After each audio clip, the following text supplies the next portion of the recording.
Economics is the study of how society manages its scarce resources. The 10 principles of economics are introduced here to give you an overview of what economics is all about. Let's say that there is a student thinking about how to use his time to study for a test.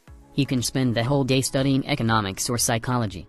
What is clear is that the time used for studying a subject can also be used for studying another subject. Or it might be used to take a nap or watch television. It could be used for cycling or working on a part-time job.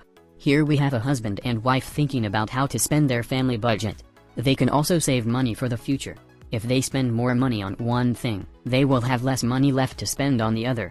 At the societal level, we can think of the choice between clean environment and higher profit.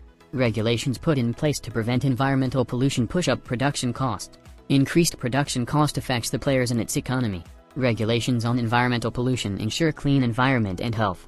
But it brings down the incomes of enterprises, workers and consumers. Bestseller of Economics. Principles of Economics Graphic Edition.